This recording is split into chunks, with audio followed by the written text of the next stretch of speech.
Hello, my name is Jeff Rolka. Welcome, welcome to your live event. This is the hour that we set aside once per week just to chit chat, to talk about singing or other music related or non music related issues, and answer questions, do demonstrations. I, for one, will be having a nice cup of coffee while we undertake this undertaking. I welcome you all. I welcome your comments and questions and your interactions. The chat is open. Good afternoon, JC's Radiant Ray. Happy 1st of July, vocalists around the world. I'm obviously feeling somewhat dramatic this morning here in not quite yet sunny California, but I have faith that it will get there. Yeah. So the chat's open. Please ask your questions. Do let me know if you can hear me okay. I've switched microphones yet again, and the VU meter would indicate that you're getting good signal out there, but please let me know if that happens, if that is in fact the case, or if you need me to turn it up a little bit more. Hello, Thomas, and hello, Stryker. Stryker, thank you for your kind comments this past week on the new videos. I have been somewhat delinquent in answering the comments on YouTube. It has been a rather busy couple of weeks. Max, hello, nice to see you too. I do not recall your user ID popping up before here at our live event. Please feel free to chime in with any questions that you might have. I'm kind of watching and waiting for Karina. Karina, if you're there, please pop up. I did quickly review the readings on Inhalar la Voce, and so I can address that today. Jason, hey, yes, welcome. Natasha, welcome. Oh, good. Thank you, JC's Radiant Ray. I appreciate that. Mandy, hello, Mandy. Welcome. Yeah, I'm just going to talk about it now because it seems like we don't have any questions yet. The Inhalar la Voce, I mentioned it last week because it was brought up. I think it was Karina Chen who brought it up, although it may have been the whole notion of shaping tones that she brought up. It may have been both. Somebody brought up Inhalar la Voce. And the main thing about it is that when I read about it, and I haven't read a terribly large number of sources, but the sources that I have quickly looked over on the internet, the mechanics of that breathing method are rather similar to Apagio. The main difference that I get from the practitioners of it, those who teach it, is that they don't, and of this, and again, this may, I'm sure this varies from teacher to teacher, so I may be speaking somewhat out of turn here, but the main references that I get to it's one of these breathing techniques where it's like, just do what I tell you to do, and don't question me, and just keep on doing it.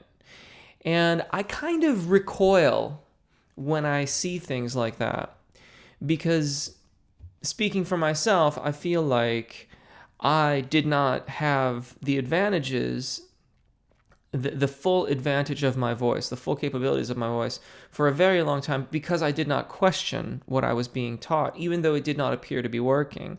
And I didn't, and I would take this to another degree as well. I would question the questions. So when I'm, breathe from your diaphragm, well, what do you mean by that?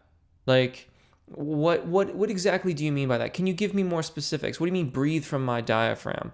Well, stick out your stomach. Well, how does that make my diaphragm move? Well, it's supposed to draw it down, but the diaphragm's connected to the heart sac. You got to do a little bit of self-information. You've got to do a bit of homework on your own before you can ask all the questions that are going to lead you down the path to the answers that you may or may not be looking for. I'm speaking somewhat hypothetically here.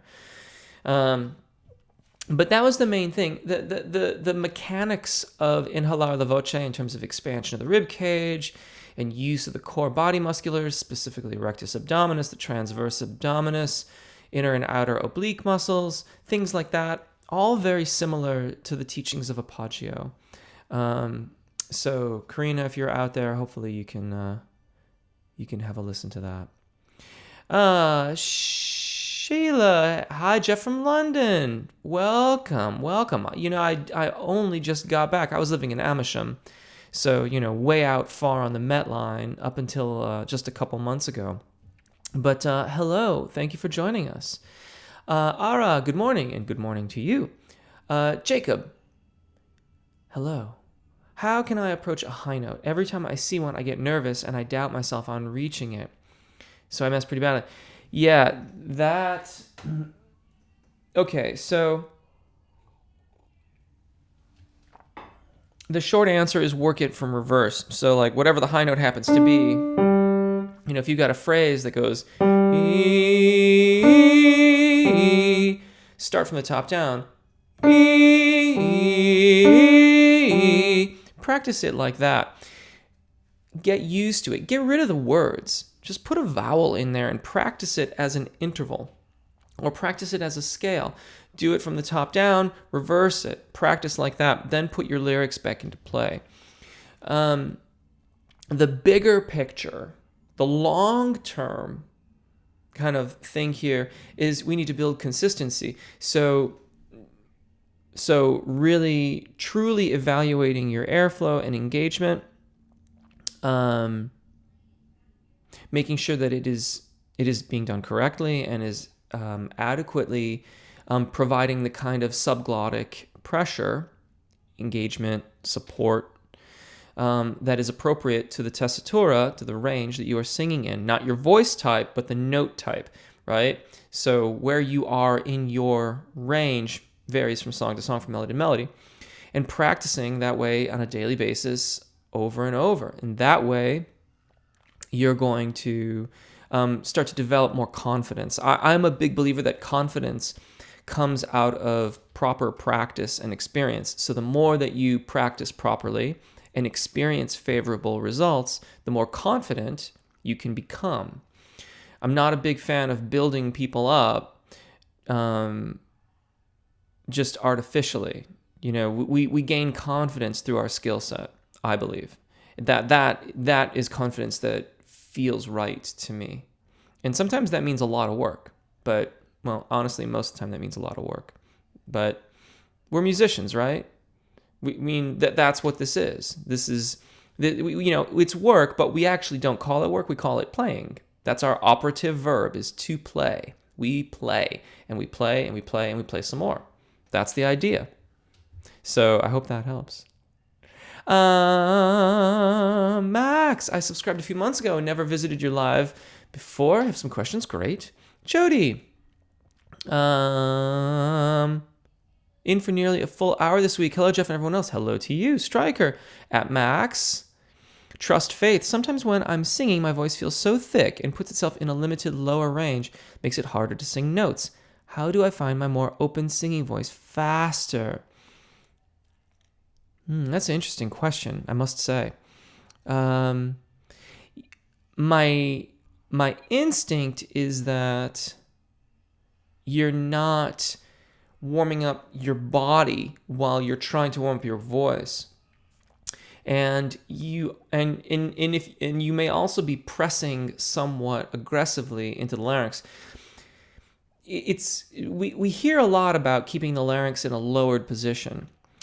What we don't hear is that ideally the larynx will adopt a lowered position or a neutral to lowered position based upon subglottic pressure, airflow, support, right? So we're not forcing it down, it's releasing into that position. Now, if you've had the habit of squeezing it to go higher, you're going to spend some time undoing that. In other words, you're going to spend some time consciously keeping it in a neutral to lowered position. That means using some of these muscles. Over time and practice, those muscles will release more and more as the larynx adopts a more stable or lowered position based upon its response to the subglottic pressure, air pressure below the epiglottis, as being relevant to the pitch that you're trying to sing. So if you feel like you're getting stuck lower down, sounds to me like you're probably using too much vocal fold engagement. Try to lighten up your tone. The easiest way to do that on the short term is to bring the volume down and look for a well-balanced kind of sound to your voice. All things being equal, this is pretty low for me. If I'm here trying to be, big, I'm really having to force things down in order to create that sound. That's not a sound my voice would naturally produce. If I just focus on being balanced, I get a very nice, in my opinion, rich, resonant tone, and there's no sensation of depression or anything like that. But most important is that is going to blend upwards. So that amount of engagement is flexible enough to adapt as I ascend, or as we say in the vocal world, mount the scale. Mandy, by the way, Jeff, I enjoyed the long scale warm-up. Because of it, very nice. Thank you. More of that is going to be coming. I want to do some more like big things like that. The only, I've been, I do the videos, of course, but when I was in England, I was teaching a lot using my Nord keyboard. And so my fingers and arms have atrophied a little bit from playing piano. So the thing is I want to do more of those videos, but I also feel like I need to spend some time just practicing my scales on the piano because I'm a little bit sloppy, quite frankly. And when I do those videos, as you may or may not have noticed, like each of those had a lot of editing, which I try to avoid as much as I possibly can. At some point, I want to get the second camera in too, so that you can see my hands. My scrolling. Okay, that's Mandy. Okay, Justin. I really have some issue with my head voice. Others have said it's good. Me, I get embarrassed and it shuts down as soon as I go. Okay, so Justin, thank you. That's a very good question. And actually, I really appreciate this question because this is a point. I have not mentioned this enough in the videos, and it is something that I want to stress more moving forward, which is that in the initial stages of head voice, and certainly that is true, but truthfully, for some time after successfully negotiating the secondo passaggio, the experience of your cricothyroid dominant singing voice, head voice, internally is going to be very, very different than what people outside are experiencing. And that sounds like what's happening for you. Due to bone conductivity and accessing resonators such as the nasal pharynx and the sinus cavities, the sound that you hear coupled with the light feeling around the larynx can be very uncomfortable for the vocalist. It can feel like it's really too light and it's not sounding good and something's wrong and it doesn't feel like it should. This is very prevalent if you've squeezed out high notes in the past. My best advice to you is practice, record yourself regularly, but not frequently. Don't obsess over the recordings. Every 2-3 weeks, do a little recording of things in your upper register and then listen back, right? Don't obsess over the recordings. Focus on your practice and your repertoire. When you're doing your gigs, trust to a certain extent that you're doing it right, or at least absolve yourself from it while you're doing the performance. If you can record yourself in the performance, that much better, and review it later on. But the internal experience initially, and really for the first year or two, will be quite disconcerting. After a couple years, you will one, have balanced out the resonances and also become so accustomed to it that you won't register those differences the way that you do currently. Natasha, I was wondering, can a person singing be influenced by how big your mouth is open?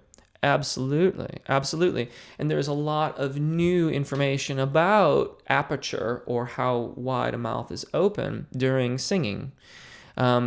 The main difference is that it's not always so advantageous to have such a wide opening at the front, particularly for vowels that are what we would call rearward focusing, such as oo and o, where they tend to want to go further and further back into the throat, and they tend to benefit from more space at the rear of the oral cavity. So you still have to have enough aperture at the lips and jaw so that you can get good projection, so that we can still get the volume. But the majority of the space required for proper resonance of those vowels is more in the rear of the oral cavity. The notion is that of a reverse megaphone. So if like, this is going to be really bad. Okay, so if like this is my mouth and teeth, and this is a megaphone, right? Like for some vowels, we might think of the megaphone like that. But for those, the megaphone, the internal space, that's a horrible... I can barely make anything out of that presumed graphic. But hopefully you understand what I mean. It's just that the space in the rear of the oral cavity is very, very important for proper resonance of those vowels. Striker at Natasha. That's great. Oh, wait, Mandy. Jeff, why is it that sometimes a note that you can hit perfectly easily in some case, for some reason, feels so much higher or harder to hit in another song? Okay, so that's a very interesting question.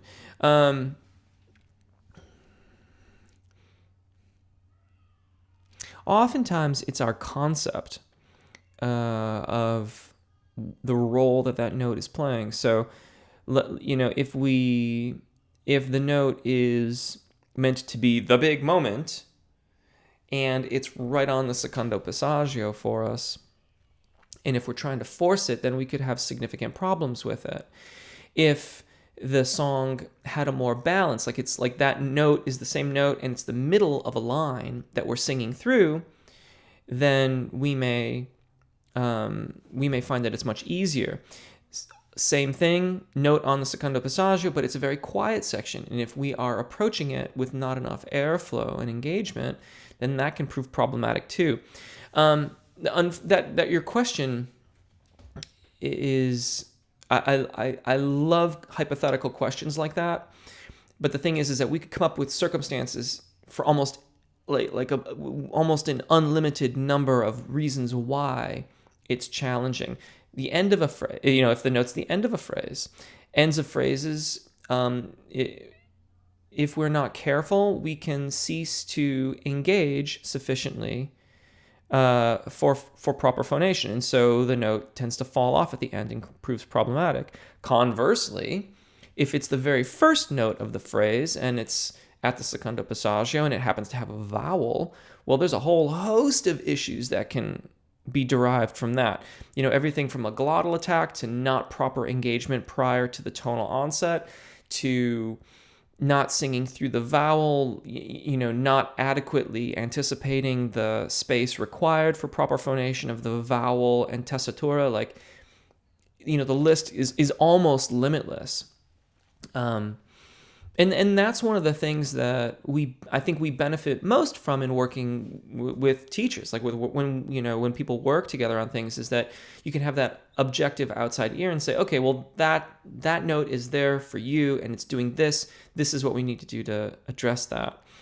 And it's also for that very reason is why I often remove lyrics from songs when I'm working on them for myself or with my clients, so that we just look at the bare information that's there. When you look at the melody of a song as a vocalization, we kind of remove some of those predispositions that we might have around how it's supposed to be sung.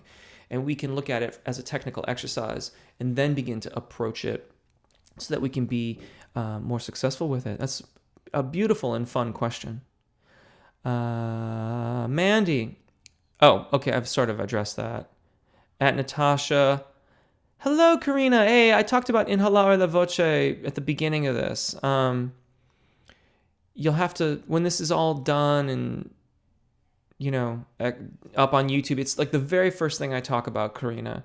I think you asked about that last time.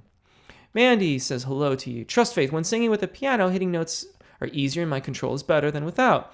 I feel unison with piano, but once my part is not played, I'm just running flat. Is there a fix?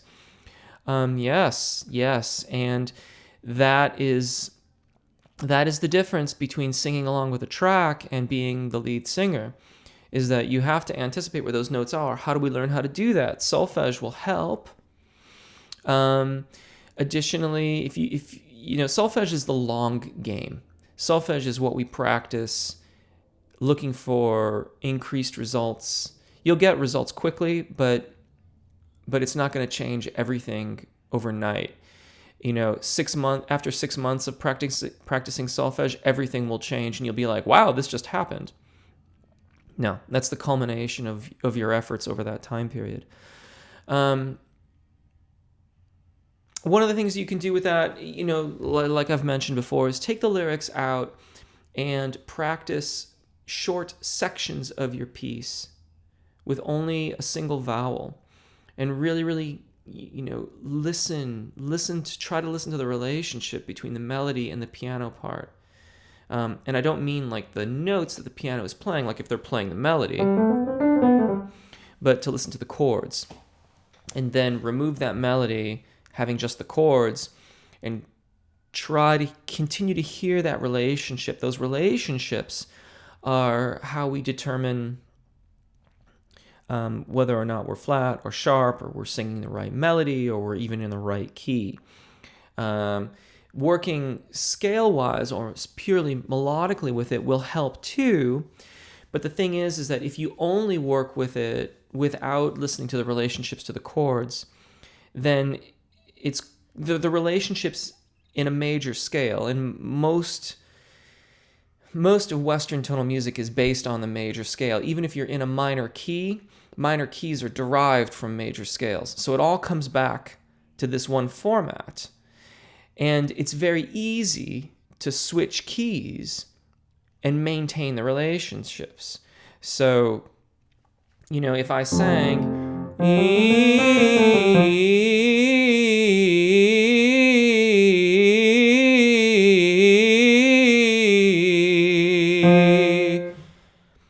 okay, well, I was supposed to drift. Like, the idea there was that I was going to drift. What will normally happen is that you'll go down.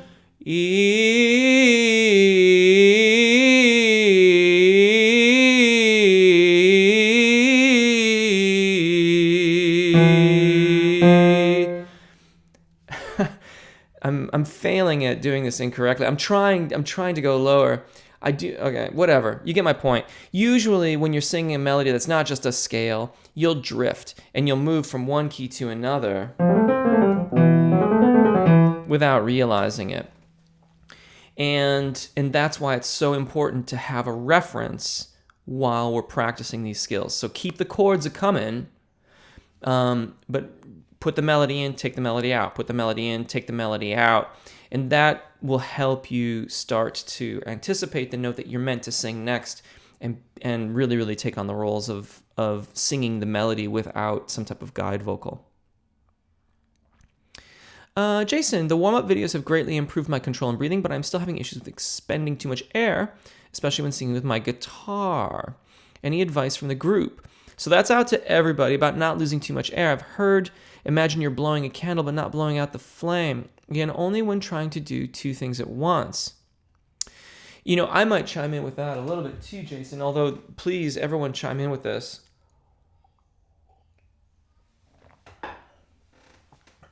One of the things that I like to do with my clients who sing and play is I will either record a guide track of chords for them to sing along with, and then what you do is you rotate around, noticing the differences. So you sing with the guide track, and you see like, okay, my airflow is good, cool, and then sing and play with the guide track, notice any differences, if there are any. And then if there are, note them, and you just keep on A-Bing those things, trying to go back and forth between singing with the guide track without playing, and then playing and singing with the guide track. And then, of course, the next step is to play it without the guide track, noting any differences that exist. And it's in making those comparisons that we can become aware of how we might be holding on, like tensions. Are we stiffer in our back when we're playing? Are we out of position when we're playing?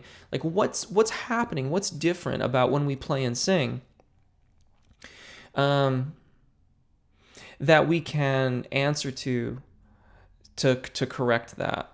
But please, everyone else chime in on that as well.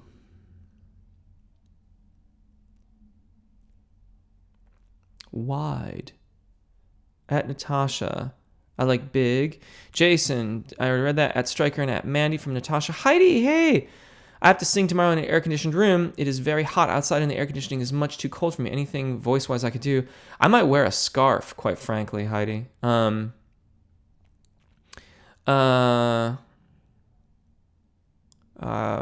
scrolling here.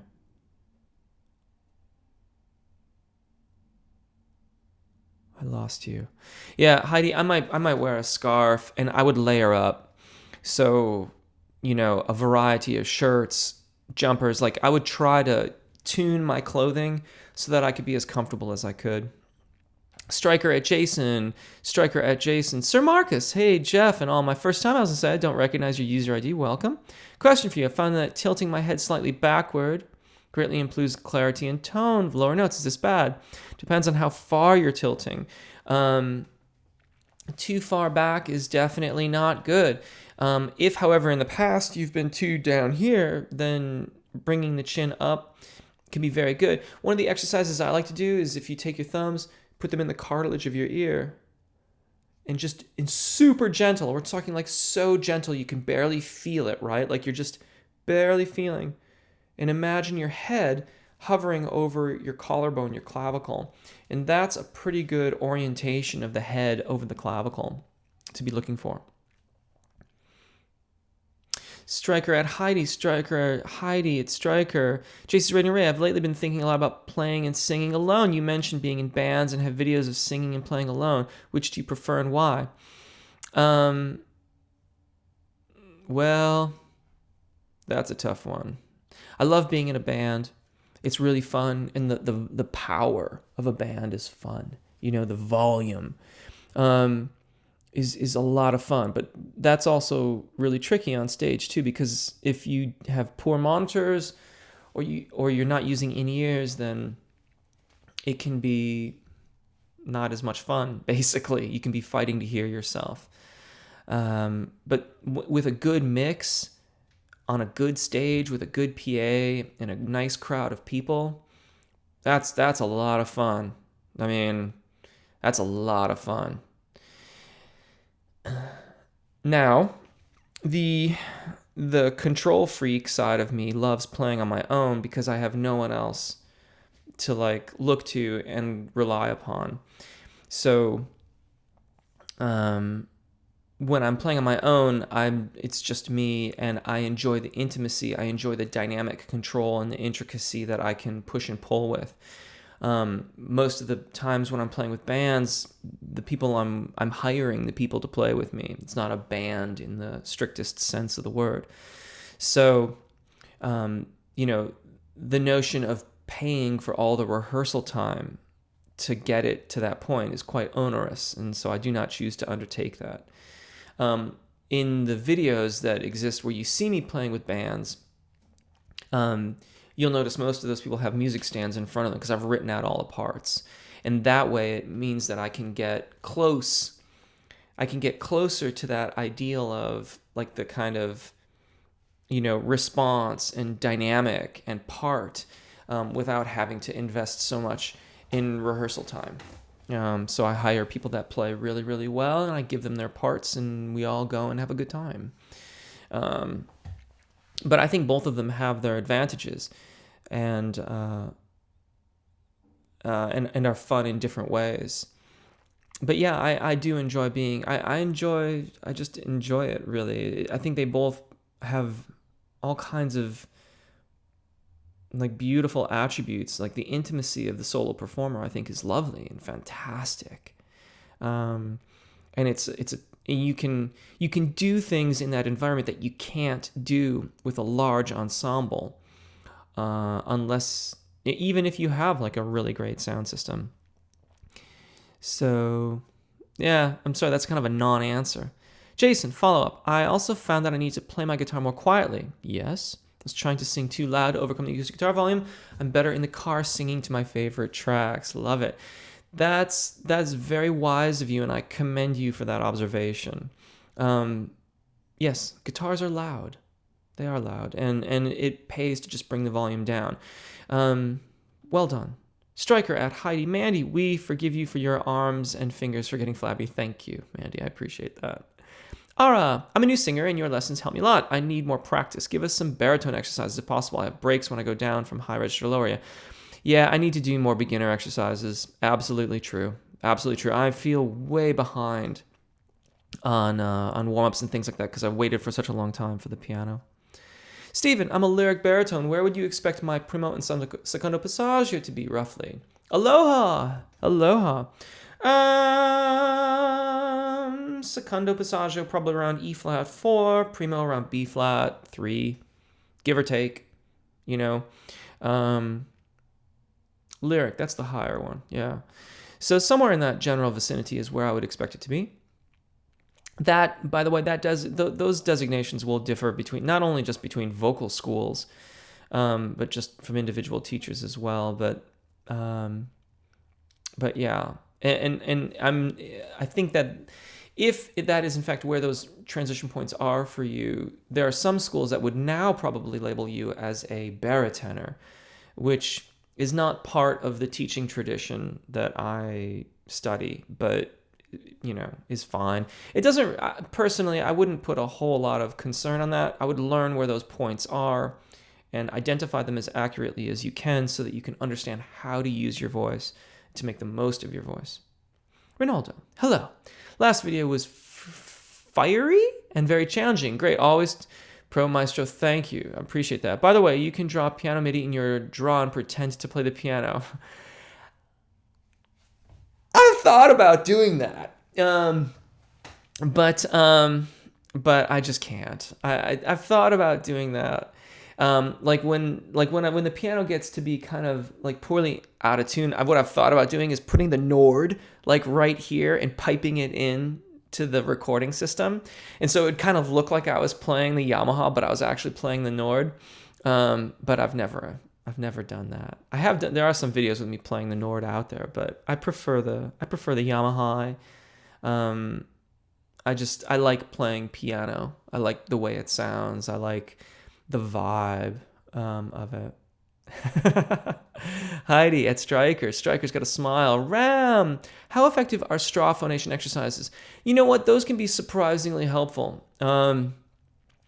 And I don't think about those a lot, but you bring up a very, very good point. And those can be very, very helpful, particularly, I think, in helping us conceptualize of the vowels as a sort of narrower experience. Thank you for bringing that up. That's a very, very good point. Arthur, hey Jeff, can you define singing on the breath? Arthur, can you tell me where you got that from? What discipline is that from so that I might be able to help you a bit more? That's not a phrase I have ever heard used in singing. I have my thoughts about it, but I'd like to know more about where you came up with that from. Jace's Radiant Ray at Heidi. Justin, thanks, Jeff. My real issue is the overcompensation as soon as I need to be in head voice. I get there, I push harder, and all of a sudden I'm belting. Yeah. A tale often told. Just keep practicing. Keep doing what you're doing. What it sounds like, that sounds very normal and okay. There is often... I think I've said this in some videos, or I've said it in live events. If I haven't, again, I'll say it now. For a while, there can be a distinct difference between what you are technically capable of vocalizing, in other words, in your vocal practices and just the pure vowel sounds, versus what you can implement in a song. And that is also true of your overall technical progress when it comes to what you can vocalize and what you can perform with. I've been told it takes 6 months to integrate a new skill into your vocal technique. I like to think we can beat that with really efficient practice. And I certainly have worked with people who have astounded me in how quickly they have integrated new technique into their performance practice. But I say all that to say, be patient, keep up your practice. It sounds like you're doing the right thing, and it sounds like you're getting the right responses from your voice. Just keep on practicing, keep on doing what you're doing. Yes, this is an AKG 414.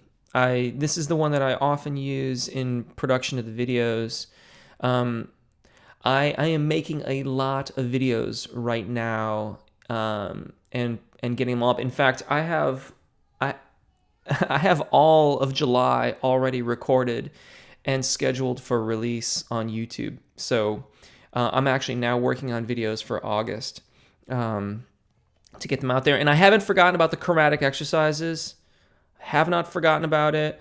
Just dealing with, some financial things and all that kind of stuff. And the piano right now is fine for like linear exercises and scalar exercises and things like that, but I don't want to do the chromatic exercises until I have it tuned. But yeah, this is a C414, and they're great mics. I highly recommend them. Very versatile mics. You'll see these things all over the place. This one, you can't see it from this side. I think it's in one of the videos. But this one was actually used in the Turandot production in Beijing, China in '98. And I bought it used. Buying used microphones, you can get great deals, but you have to be very careful. I should do my station identification. My name's Jeff. Thank you for watching. Subscribe if you haven't yet, I hope. Go to jeffrolka.com for the AAA method. Learn about supporting the channel there. Okay. Good morning, Mai. Hey. And Mai is asking everyone how they're doing. Natasha, why is it easier to sing when you stand than sit? Does it have a big influence? Yes, it does, for a while. And then you may find that you can maintain adequate engagement and support when you are seated or standing. The integration of an instrument will also change that dramatically. So when we are first learning good engagement and posture, a lot of the trappings of teaching that require us to stand. We can then change that from a standing to a seated posture and still retain that kind of engagement and expansion. When you integrate an instrument into that, our sort of body geometry tends to change again, and we have to kind of reassess our overall posture. But eventually you can get to where the differences are fairly minimal. I don't know if they're eliminated entirely. I still feel better when I'm standing than when I'm seated. But the differences are pretty minimal at this point. Mrs. Webster, hello. Ross, if you're finding it hard to sing really low, make sure you're balancing. Don't press down into it. I talked about this earlier on in this event. I would suggest that when this is all said and done, perhaps circle back around. I feel like that was about 10 or 15 minutes in. And yeah.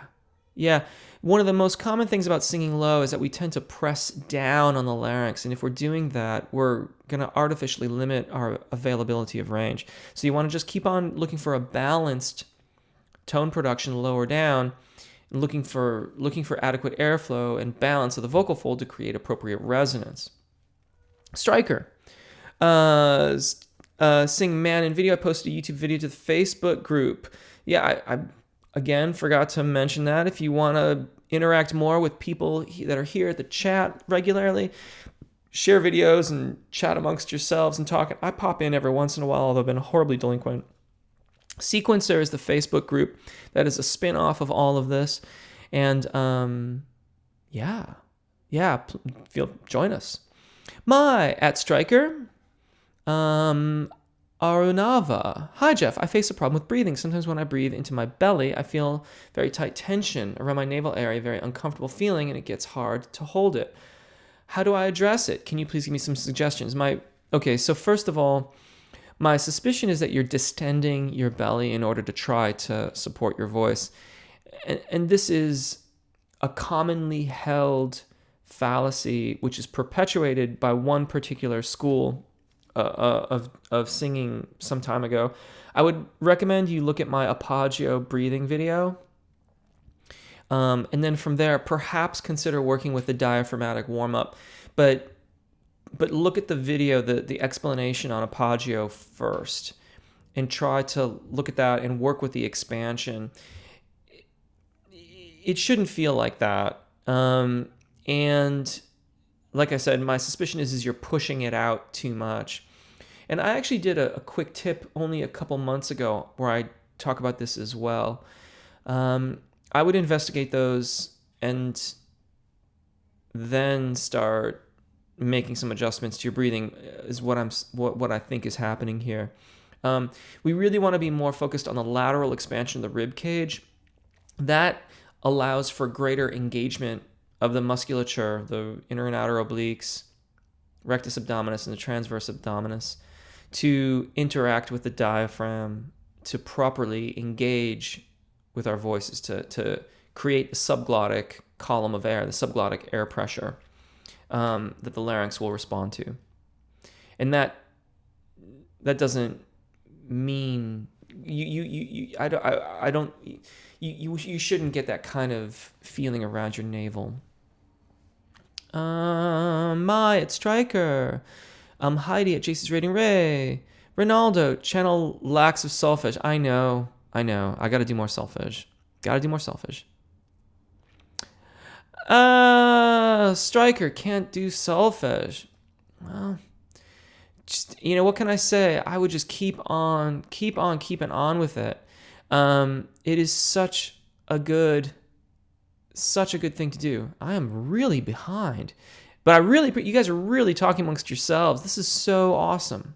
So cool, everybody. Ross, can I sing for you? I could. And I've talked about doing like performances in this, but this is not really what this is about. I will tell you this though. One of the things I've been working on so much this week is a new recording. And I'll be releasing that in the not too distant future. I won't release it directly to this channel, but I'll let everyone know when I do release it so you can have a listen. And I definitely want to do some type of live thing around that as well. So, my channel, this channel that we're all a part of, is about singing instruction. And so most of my singing is limited to exercises and things like that.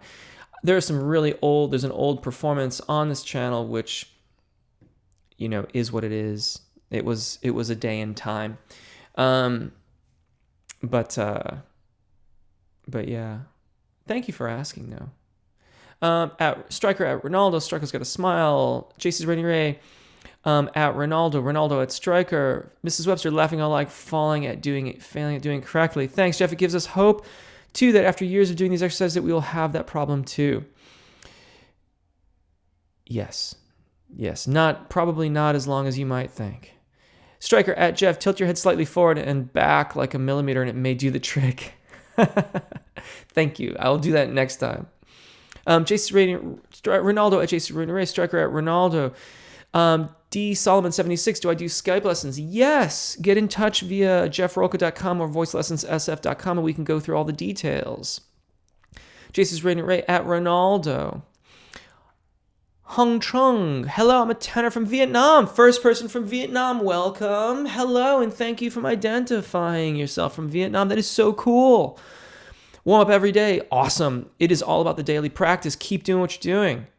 At Stryker +3 for the scarf. I agree. I think you were first with the scarf, if I'm not mistaken. So kudos to you. Mrs. Webster at Jason. Heidi, okay, you all convinced me to wear a scarf. If I might add, lavender is a lovely color. I would definitely go with the lavender scarf. Just saying. Sir Marcus, you're welcome. Mrs. Webster at Jason. Wishmakers on. Hey, that's a new user ID. Welcome. So Roku, hey, Mr. Rolka, I decided to take a vocal class in my local college. Good stuff. I can't wait to understand about Vocal Muscle Plus. It's going to focus on rock band. Cool. Ronaldo at JC's Rating Ray. So Roku, be right back. Jason at Mrs. Webster. So Roku, thank you for decoupling the BRB. I am like those little acronyms. I am acronym challenged when it comes to these things. I appreciate that. Striker at me. I have decided to learn Anthem from chess and need to widen or make my minds bigger. A little bit at least. Since you have heard my voice, what lessons are best to not darken but broaden tone?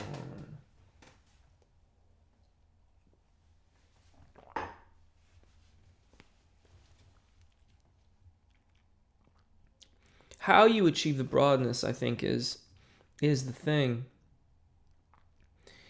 And Striker, I got to think about that a little bit, and I want to hear, and I want to listen to that tune too.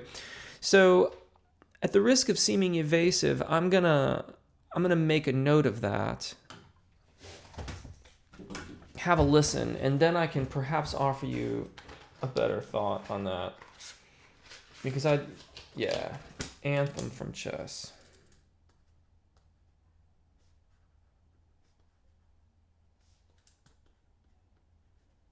When I saw Anthem for a second there, I thought you were singing a Rush tune, and I was like, "Ooh, someone's taking on the trio from the north," which is cool. Excellent. I'm sure that she will have some input on that as well. Striker regarding Pam. Max, I started doing vocals a few weeks ago with a teacher, and it's a woman. So when we learn to take right notes, I get confused sometimes because she sings an octave higher. Is it bad for me on my start? No, not at all. Not at all. You'll get accustomed to that in no time, I would think. And quite frankly, I think that's probably kind of good for you too. So carry on. I didn't think it was sexist at all, Max. And quite frankly, I have studied, over the course of the many years of my study, I've gone back and forth between male and female coaches and things like that. And, it's about what they're teaching and whether or not their method of teaching, like the how of how they're doing it, works for you. That's the most important thing. So just, keep that in mind. But octaves and things, don't worry about that. You'll be fine. And quite frankly, if you were studying with a mezzo and you were a baritone, then your transition points your registration events would be in almost identical notes, but an octave separate. So like a mezzo soprano's secondo passaggio is typically around E flat 5, whereas for a baritone, your secondo passaggio would typically be around D4, E flat 4, just an octave separate. And that can work really, really well.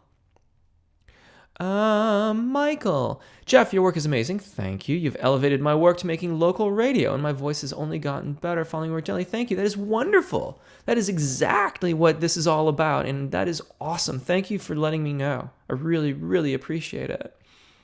David Walsh, a few thoughts on depressed or lowered larynx and open throat. I'm not sure I can tell when I'm working on which.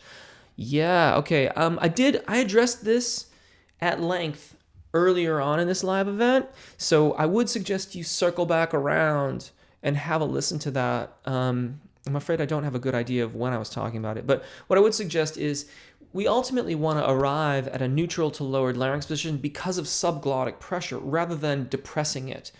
So if you have squeezed in the past, you are probably going to go through a period where you are manually keeping this neutral or lowered. I would advise that you carefully monitor this using a mirror or lightly. And I mean so light that you're barely touching, like barely touching your throat with your hand, to monitor the motions of the larynx, so that you can learn to keep it neutral. As you get more accustomed to that, then you don't need to do that monitoring and you can just use a mirror, and you'll become accustomed to the sensations of when it's rising or lowering on you. And over time, in practice, the larynx will start to respond more to the subglottic air pressure support, right? And it will be flexible enough to be at a height which is appropriate to the range that you are singing in. That's really what we're after here. We're not looking at depressing it down. We want it to be neutral or lowered according to the necessities of the range that we are singing in and as appropriate to the subglottic air pressure, our support. Max, just wondering what's the difference between learning with a man and a woman teacher? Honestly, again, as I mentioned a few minutes ago, it's more about how they're teaching. You know, do they respond well to questions? If you're a person who asks a lot of questions, here's the thing. Here's a simple way of thinking about it. Are they instructing you in a way that is helping you learn efficiently and comfortably? And it's not to say you're always going to be comfortable with all the concepts, but are they explaining things? Do they answer questions nicely?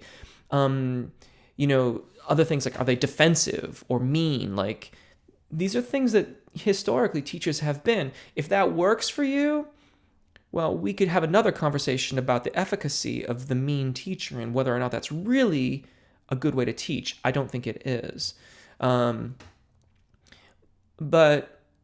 if they, you have to answer, like, the main thing is are they helping you learn?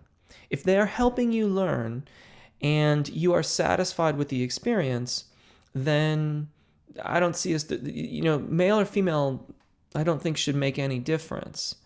If you think that they are teaching you well, if they have reliable sources, if they are responsive to your questions and you feel that you are making progress, then I wouldn't worry about it. Mrs. Webster, returning to the control freak issue, I'm enjoying acapella very much, and it's so tempting to just record all the tracks myself to get the sound I'm looking for sounds wrong without bass. Yes. Striker at Max. Jason's Rating Ray at Ronaldo. Ken Carter, thanks. You're very welcome, Ken. Ronaldo at Jason's Rating Ray. Jason Jewett at Justin Caldwell. Zaruku is back. Karina, classical singing teacher, said about attaching the breath to the voice. Any comments about this? And how to do this, please?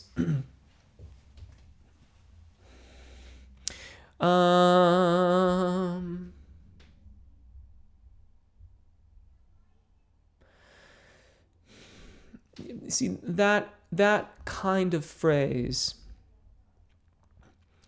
is something that if I were to say something like that, I would be after more of an integration of how we are maintaining the air column in relationship to our phonation. So there's this thing. There's this thing that you might see. I see frequently in my teaching, where breathing is kind of an afterthought, right? Like we would think that we talk about breathing and we talk about support, and you ask anybody who sings, what do you have to do to sing? Well, you have to support. Like, they're very quick to throw that out there. But what are the mechanics of that? What does that actually mean? And how does this get integrated into our actual repertoire, our singing and performances? So if I were to say something like that, it would be in the context of an exercise where my primary focus was to get the vocalist to be really focused on how they are maintaining their expansion and engagement during both exhalation and phonation, or singing, but as well in the turnaround points and in the inhalation, so that there's just as much attention being given to the maintenance of expansion and the inhalation as there is to the singing, right? One isn't any more important than the other in the grand scheme of things.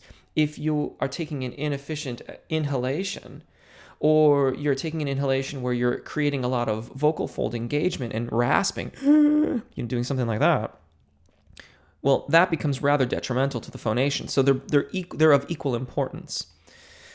But that isn't a technical phrase. attaching the breath to the voice isn't a technical concept empirically. And as such, if your singing instructor said that, you might ask for greater clarification, or ask them to explain it another way. I'm just telling you how I might use a phrase like that. But in general, I tend to talk. Even if I did use that, I would still frame it in the context of musculature, body position, and what I'm looking for in terms of the phonation that we're going after. I hope that helps. Stryker, is singing on the breath a reference to Apagio? Quite possibly. Jason at Stryker. Mrs. Webster, way to be productive, Jeff. Good job. Thank you. Jason, difficult. Karina, how to distinguish between singing with bad tone from good tone? Well, it would seem that that's kind of self-evident in the sound of things. But, one of the things you could do is certainly to, record yourself and have a listen. And presumably, if you're working with an instructor, they would chime in on that as well.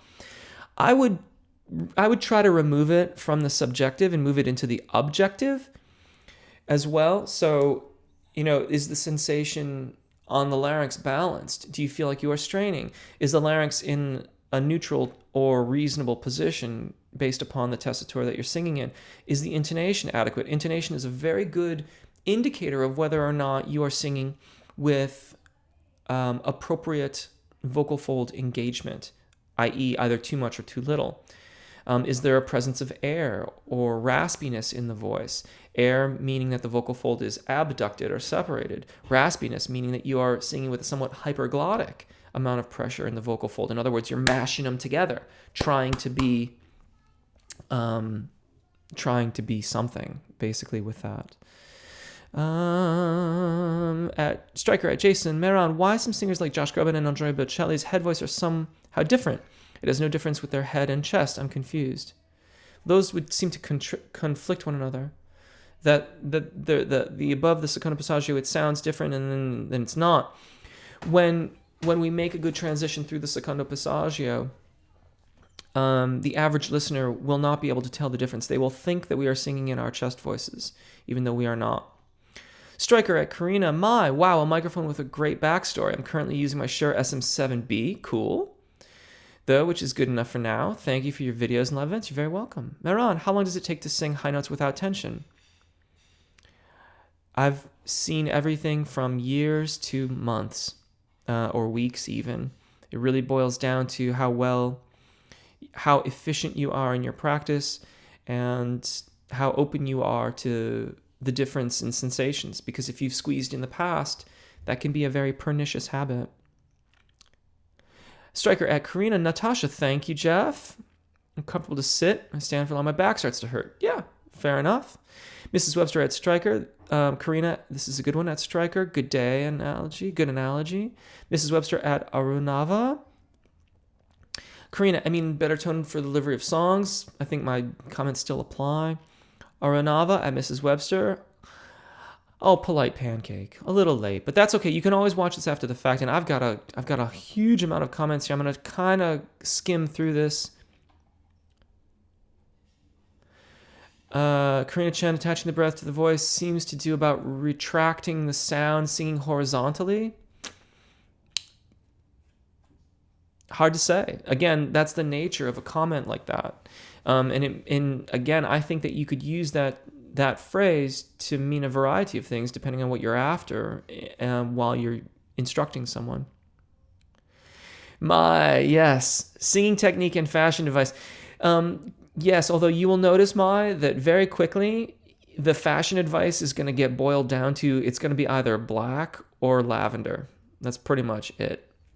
I suppose every once in a while some other color may pop up, but it's pretty much going to be black and lavender. Arunava and Mrs. Webster. Polite Pancake, do you have an Instagram? You know what? I don't. I don't have an Instagram, but that might be a cool place to sing songs. That's an interesting idea. That's very interesting. And that's just I love that user ID. I feel like you got really, really lucky with that one. Meron, could you please explain a bit about the passaggio. The zona de passaggio is the general range around which we are making the transition between head and chest voices. Thyroarytenoid dominant singing, chest voice, and cricothyroid dominant singing, head voice.